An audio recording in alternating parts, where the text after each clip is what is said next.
Bible कहती है Israel के खिलाफ एक राजा उठा और इजराइलियों को मारने के लिए गया, और इजराइली जो थे वो परमेश्वर की कौम थी। और बाइबल कहती है जैसे ही इजराइल के सामने वो लड़ने के लिए गया वो हारने लग गया।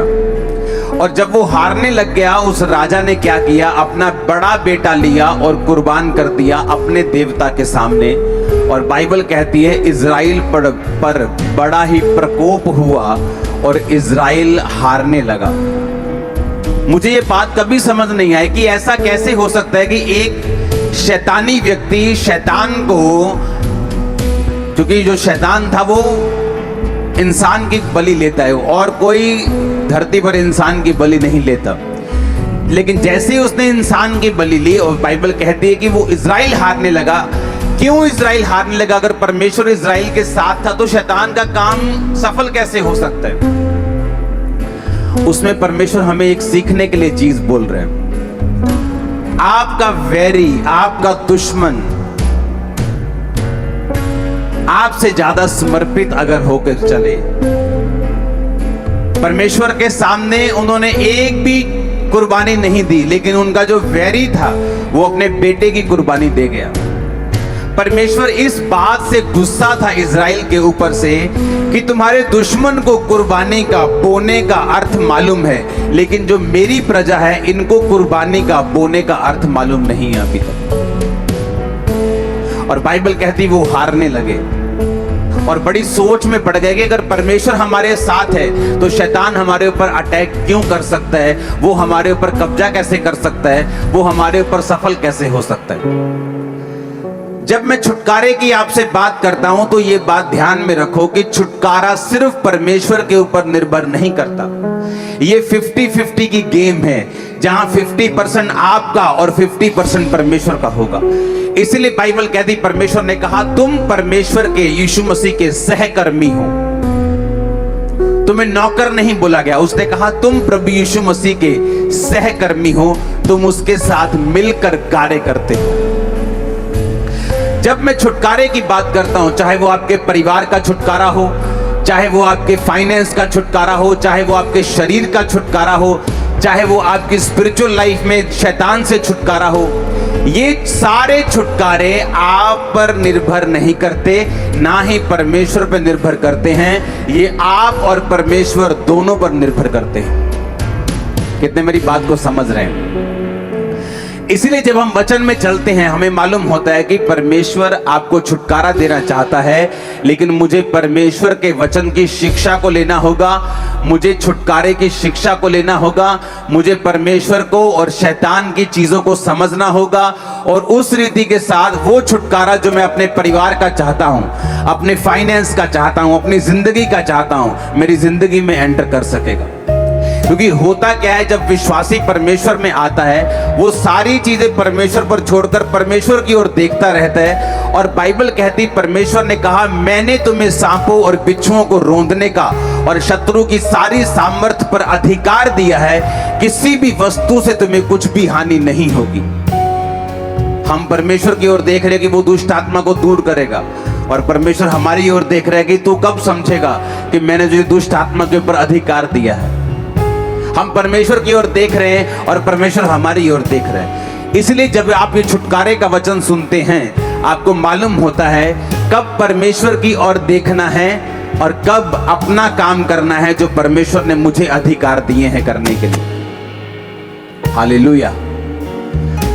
अगर आपको छुटकारा चाहिए, एक छुटकारा जो एक औरत मांग रही है अपने पति के लिए, क्योंकि जो नशा करता है, जो उसकी बात को नहीं सुनता, एक छुटकारा जो मां मांग रही है अपने बेटे के लिए, अपनी बेटी के लिए जो बिगड़ चुकी, एक छुटकारा जो एक आदमी अपने फाइनेंस का परमेश्वर से मांग रहा है, एक छुटकारा जो एक औरत अपने शरीर का, अपनी बीमारियों से मांग रही, एक छुटकारा जो आप अपने फाइनेंस का, अपनी फैमिली का मांग रहे हैं, एक छुटकारा जो आप अपनी स्पिरिचुअल लाइफ का मांग रहे हैं, शैतान से, जादू टोनों से मांग रहे हैं। ये सारे छुटकारे निर्भर करते हैं। पहला पॉइंट जो आज के वचन का है, उत्पत्ति 26 उसकी 24 आयत, दानियल 2 उसकी 18 से 19 आयत, भजन संहिता 17 उसकी 3 आयत, प्रेरितों के काम 18 उसकी 9 आयत। ये 4 आयत अब मैं पढ़ूंगा और बाकी अगले पार्ट में पढ़ूंगा।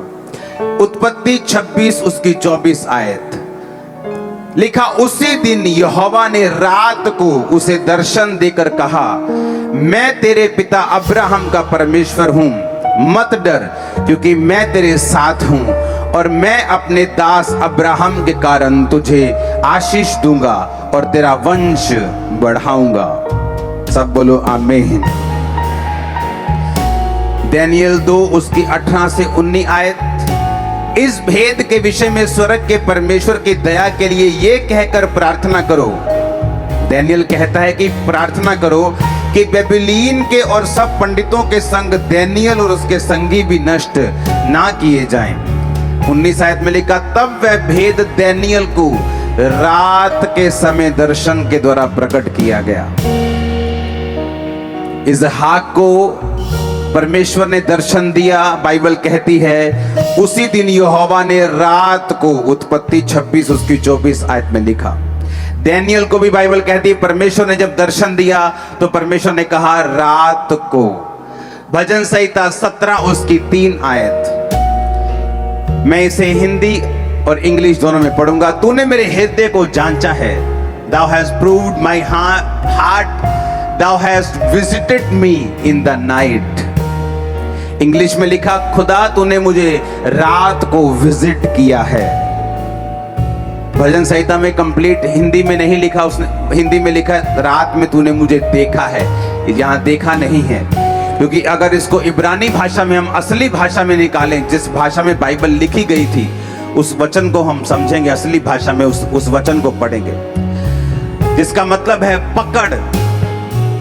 हिंदी में भी है ना ये शब्द पकड़। इब्रानी भाषा में विजिट का मतलब है किसी के पास जाना, विजिट करना, अपने रिश्तेदार के पास। जब कोई बीमार होता है हॉस्पिटल में आप विजिट करते हैं, उसका इब्रानी भाषा में मतलब है पकड़, जिसका मतलब है विजिट करना। तो इब्रानी भाषा की असली जो बाइबल है उसमें लिखा हुआ है कि तूने रात को मुझे विजिट किया है। अपने पड़ोसी को बोलो रात को।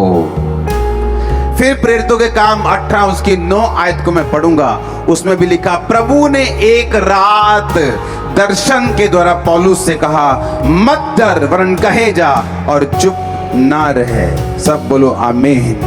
Praise the Lord, hallelujah hallelujah. मेरा ईमान है कि आप इन वीडियो के वसीले से बहुत बरकत को पा रहे हैं। इसी तरह की वीडियो देखने के लिए आप हमारे चैनल को सब्सक्राइब करें, ताकि आने वाली हर एक वीडियो आप तक पहुंचती रहे और दूसरे के साथ भी शेयर करें। God bless you all.